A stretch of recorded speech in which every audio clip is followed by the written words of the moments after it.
Que Jesus nos envolva em sua paz.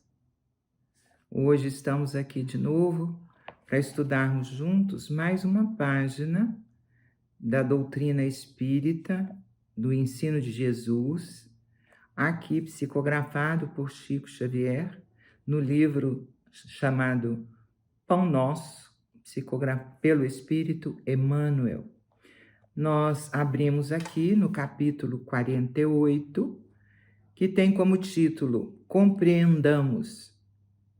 É muito sugestivo, porque nesse mundo em que vivemos, um mundo pesado de vibrações pesadas, um mundo de provas e expiações, somos convidados pela vida a nos exercitarmos na tolerância, na aceitação do outro como ele é, e também na nossa condição, aceitação da nossa condição de aprendizes da vida, que estamos aqui ensaiando sempre nesse cenário grandioso e maravilhoso para acertarmos mais, para errarmos menos, para buscarmos a plenitude, porque o objetivo da nossa vida, desse reingresso no curso da matéria, é que nós aprendamos a conviver melhor, a buscar a sabedoria, a aprender a amar. Então, é um programa grandioso, mas é possível porque Jesus disse: eu venci o mundo, né? Nele teremos aflições, mas, como Jesus, podemos vencer as dificuldades, compreendendo, acolhendo, tornando-nos a cada dia um pouco melhor, um pouco melhores como seres humanos. Esse é o caminho. E nós vamos perlustrá-lo treinando a retidão, treinando essa retidão tanto no nosso campo mental, pensamentos, emoções, sentimentos e ações.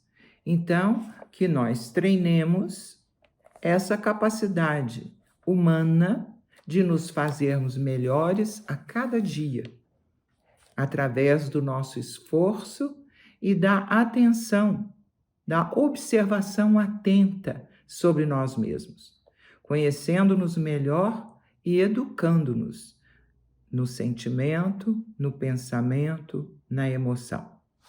Aqui tem dizeres de Paulo de Tarso, quando escreve aos Hebreus, no capítulo 10, versículo 8. Ele diz assim: sacrifícios e ofertas, e holocaustos e oblações, pelo pecado não quiseste, nem te agradaram.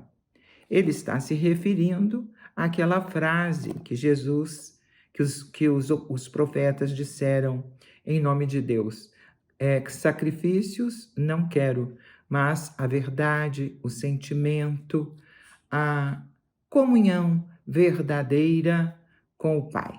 Então, não são pelas ofertas materializadas que nós chegaremos a Deus, porque nós, depois de Jesus, já conseguimos espiritualizar o sacrifício.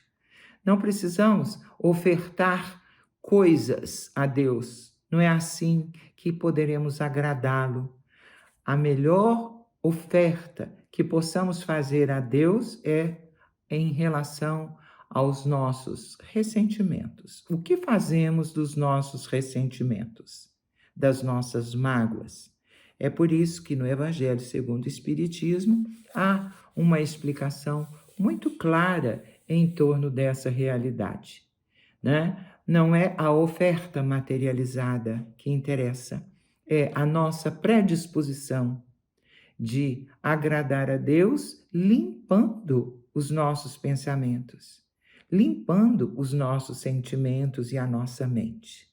Sobre esse assunto, comenta Emmanuel nessa página: o mundo antigo não compreendia as relações com o Altíssimo, senão através de suntuosas oferendas e pesados holocaustos. Então, no altar do sacrifício, eram oferecidos animais, frutos da terra e até pessoas. Porque quanto mais cara fosse a oferta, mais preciosa, imaginávamos que era o que agradava a Deus. Deus não quer sacrifício. Ele quer o nosso pensamento e o nosso sentimento puro. Mas, naquele tempo, compreendíamos assim. Certos povos primitivos atingiram requintada extravagância religiosa, conduzindo sangue humano aos altares. Sacrificava-se pessoas, acreditando que assim agradariam mais a Deus. Tais manifestações infelizes vão se atenuando no cadinho dos séculos. No entanto, ainda hoje se verificam lastimáveis pruridos de excentricidade nos votos dessa natureza. Acreditamos, ou acreditava-se na Idade Média, que se o indivíduo, quando pecasse, machucasse o próprio corpo, se infringisse a si mesmo o castigo corporal por meio do chicote, ele estaria justificado perante Deus. De que vale isso, né? Machucar-se ou privar-se da saúde pode agradar a Deus? Com certeza não. As promessas que se faz, se não são benéficas a alguém, se não traz benefício para alguém, é como fazer comércio com Deus. E não há como fazer comércio com Deus. Deus não se interessa pelas coisas materializadas como ofertas do ser humano. O que ele quer? Ele quer o nosso progresso espiritual, moral, até mesmo material, para o nosso conforto. Ele quer que a gente atinja a plenitude com o nosso próprio esforço e raciocínio. É por isso que, a pouco e pouco, essa experiência da oferenda que se possa oferecer a Deus tem sido modificada e, a pouco e pouco, espiritualizada. Hoje sabemos que, através da oração, nós podemos comungar com o Altíssimo. Nós sabemos que, pela prática da paciência em relação ao nosso semelhante, ou da tolerância, ou da gentileza, ou até mesmo do acolhimento e até da ajuda material, quando o indivíduo precisa, estaremos fazendo de fato e de verdade algo significativo, então, não para Deus em si, que ele nada precisa, ele é dono de tudo, mas para aquele objetivo e aquele plano que ele tem a nosso respeito. Ele estará vendo que nós estamos nos esforçando para progredir através da prática do bem servir, de oferecer o nosso contributo pessoal em favor da segurança ou do bem-estar daquela pessoa que está naquele momento necessitada. O cristianismo operou completa renovação no entendimento das verdades divinas.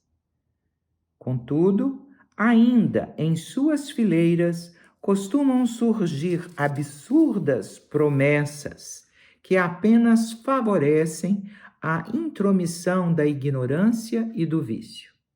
Daí nós nos lembramos que não há favoritismo na lei divina. Não há como comerciar com Deus, com a divina fonte de bênçãos. Não há. Então, Deus, conforme a doutrina dos Espíritos nos apresenta, é a inteligência suprema, causa primeira de todas as coisas, que tem todos os atributos de perfeição. Ele não precisa de nada. Ele é dono de tudo. Mas, até hoje, ainda equivocados no entendimento em torno de Deus, costumamos, como antigamente, muitos dos nossos irmãos acreditam até hoje que Deus pune, que Deus castiga, que Deus é aquele que pode destruir a sua criação. Seria isso um interesse do Criador? Punir? Não, de jeito algum.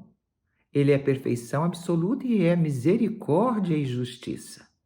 Por isso, nos oportuniza tantas quantas sejam necessárias o renascimento nos mundos materiais, para que possamos progredir pouco a pouco, de acordo com as nossas possibilidades. Ele não nos violenta, não nos castiga, não nos pune. Nos dá a oportunidade de entender, de compreender a vida e o sentido da vida. Então, muitos ainda, como na Idade Média aconteceu, né? Que foi causa do cisma da Igreja Católica, quando Lutero, não aceitando a venda das indulgências, né? Então o Papa, na época, concedia indulgência àquele que colaborasse, quer dizer, indulgência é um lugar no paraíso, não se vende, né? Então, isso foi causa da cisão na Igreja Católica. Lutero foi uma das causas. Lutero, indignado com esse comportamento da Igreja, separa dela, por conta dessa ideia, dessa alteração, desse verdadeiro escândalo, né, no entendimento da lei divina. Esse não é o propósito. Deus não confere a uma pessoa todo esse direito de reverter e de doar aquilo que de fato não tem. Então, só Deus pode, né, reverter as situações caso Ele queira. Não dá para oferecer indulgência. Então, você vai, confessa seus erros, paga uma quantia exorbitante, está garantido no reino dos céus? Como é isso? Né? Então, mas a mentalidade daquele tempo era toda ela baseada em superstições, em magias. O entendimento era bastante curto. Mas Lutero, felizmente, colocou toda a massa, todo o povo, com acesso, se quisessem, à Escritura Sagrada, porque todos os ritos religiosos eram praticados numa língua morta, em latim, e poucos tinham acesso a esse idioma. Mas ele fez imprimir a Bíblia, a Escritura Sagrada, na língua da nação, alemão. Então, favoreceu o entendimento, né? Um pouco da compreensão de toda essa história e de todo o significado dos cerimoniais religiosos.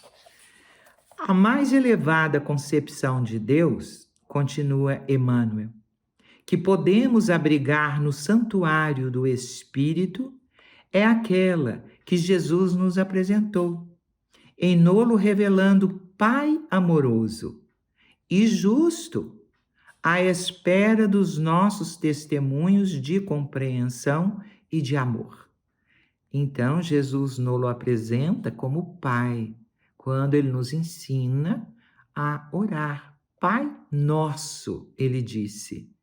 Pai nosso é de toda a humanidade.